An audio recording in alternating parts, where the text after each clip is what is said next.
What's going on, everybody? This is Jeremy from USARK, and I'm super excited because I'm here with the dynamic duo, Joe and Ash from Fear to Fascination. What's going on, guys? What's Hi up? there. Great to see you, Jeremy. Great to see you guys too. So, you guys have been kind of popping up everywhere. Everybody that's seen your content, like you're at this show, you're at that show, you're talking about all these awesome things. For those people who might not know you, what got you into reptiles and got you to this point where you're at right now? Yeah, I mean, owe it all to the impractical fear, I guess. I built this fear of snakes, and one day we were at an art festival in Vegas, and a guy's on the corner with a boa constrictor, and there's some smaller girls there that were like, "Oh, let me handle it, let me handle it." And I'm just walking up. I didn't have a big fear of snakes, I didn't think at the time, but my palms started sweating, and I just crossed the street like, I'm not getting close to that. And I'm always a deeper thinker into things and trying to figure out why doing the things that I'm doing in life, right? So I just thought, hey, hold on, that's an impractical fear. Like a rattlesnake or something, okay, but why, if these little girls are not bothered by it, what's the deal with the snakes? So I went to a pet shop and I just started looking at them and I'm like, wow, those are scary looking. I don't like them. Corn snakes and everything. The ball pythons really just like was too much for me, and the boas too. I'm like, They look too big. so I got a little corn snake out. Yeah, I handled the little corn snake, and he just happened to be super friendly. And I came back to the pet shop, handled him again, and so I said, you know what, forget it. I'm gonna buy this dang snake, and I'm gonna fully face my fears. So I dove right in head first. He was great. He was always super friendly until one night I came home, and he wasn't happy. So I pulled him out, and he's like, "Yeah." I'm holding him like, "Oh, what's up, buddy? What's going?" And he tags my finger, and you'd have thought there was a little girl in the house I was talking to. I just, you know, and luckily the snake was fine, landed on the couch. Yep. Uh, and the thing that really helped to conquer the fear was I was so shocked and scared when it happened, right? But then I couldn't squeeze blood out of my dang finger. It was such a tiny We little started hole. laughing. And it didn't hurt anymore. You know, the cat'll scratch me and it'll hurt for a couple days sometimes if it gets Yes. you good enough. But 100%. this is a little poke. So, without going too deep, that's what started conquering the fear. Fell in love with the snakes, fell in love with the community, came across Brian's content, saw you early on in a lot of that Yeah. content with the nerd content. We just consumed everything we could. And we just stayed quiet, kept our heads down, built a pretty big collection quick. But we noticed a lot of the people that were doing social media influencing were kind of getting attacked because they're like, hey, I got 3 ball pythons. Let me teach you how to take care of them. And, Yeah. it was off putting to folks. So we just stayed in the cut, did our thing, and eventually Tinley brought all this out where we wanted to show the world and our followers, like, hey, here's Justin Kavolka. Hey, here's Bob Balls. Here's all these people. And we wanted to specialize in short clips where everyone else was doing longer clips. So that's kind of where you started seeing us more after being in the hobby for a while.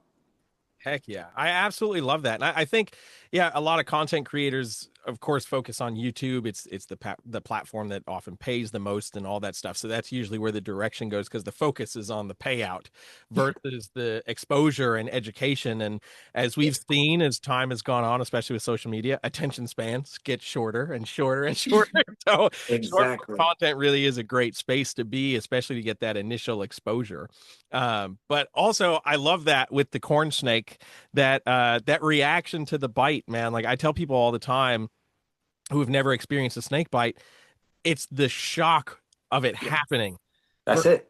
anything else, you know. Uh, Yeah. and most of the times when they finally do get that experience, you're like, oh yeah, okay, that's not that bad at all. I've done more damage scraping my knee on the floor. Like, Yeah. Stubbing my toe. Like, Yep. dude. exactly. Exactly. So you guys have started to amass a really great collection of animals. So we were talking just before we started recording that ball pythons are your focus, but you've got a lot of other species. So what are some of the species that you're working with? Lots. Yeah. So Cuban false chameleons, red-eyed croc skinks, crested geckos, diamond pythons, carpet python. carpet We got a pythons. Malaysian mangrove. Yes. So we don't do TV. Our living room is an actual living room. There's a Yeah. wall of I love animals that. from all over the world, from desert climate to jungle climate. And so, I say I'm into the music. I'm sitting there just writing music on my desk, looking at animals tons of people would never even see in their lives and getting to see them mate and drink and eat. And it's just, to me, that's all the TV I need. So we've got, morning geckos. My African frog, Snoop Froggy Frog, who's the best in the AKA world. the Big Hopper. The Big Hopper. But either way, yeah. We also have hognoses, and that's a little bit more on the breeder side with those. Some of the other things we just mentioned, we just keep as pets. So the diamonds, I'm working on a breeding project with. And then also finally picked up a dream animal, and this is a good one to mention, I guess, especially with you on the show, is you got to work up to certain animals. Yeah. You know, I think that you should start at a place where you can get familiar with the mannerisms of the animal and just behavior in general, and then go up from there. And for us, I wanted a false water cobra. Okay. Oh, sorry, getting a ring here. I wanted a false water cobra bad, but I'm like, let me just take my time with this thing. You know, I get my hogs, learn the hogs and all that. Finally, I felt like, okay, we're 6, 7 years in. I'm ready. Yeah. So I got a really cool false water cobra. So that's the main one. Probably still between the Malaysian mangrove and that one, still puts a little fear into the fear to fascination. But the rest of them, my friends just trip out. I'm just opening up enclosures, taking stuff out. They're like, "What? How do you do this?" Other day too, like I was doing some cleaning and Joe was like, "Wait, you're just gonna put your hand right there?" And I'm like, "I know me, I'm good." Like you just move, you understand the animal, so yeah. Yeah. Heck yeah, I love that. I love that. So what was or what's been one of the biggest hurdles in getting over the fear? What's still something that maybe sometimes kind of pops in the back of your head like, I would say when it comes to the snakes in general, I don't really have a fear of them anymore. You know what? The spiders, I still really can't, you know. And somebody at a show, it's hilarious. Our buddy Rashad, he'd be the only guy that could get, you know, he's too charismatic. He comes up to me and he goes, "All right, here you go, Joe. You got your first spider." I'm like, "No, no, no, no." He's like, "I've seen people on your page. They're telling you to face the fear of the spiders." Now I'm like, Yeah. we He's know. like, "Listen, this is a little Arizona blonde. He's easy to deal with. Da da da da." I'm like, "Oh, Rashad, I hate you and I love you, man. All right, fine, let's do it." So I have a freaking Tarantula. I think I don't know. It's been hiding in the dirt for so long. That's cool. Yeah. He comes up to me with this deli with the tarantula when we're at the show. And I'm like looking at him. I'm the girl who doesn't even like crickets. And I'm like, and you just brought a tarantula? Like, I can't even do crickets. Like, what's going on? Oh man, I love that. Yeah. I love So yeah, I mean, back to that. I guess the snake's not so much a fear.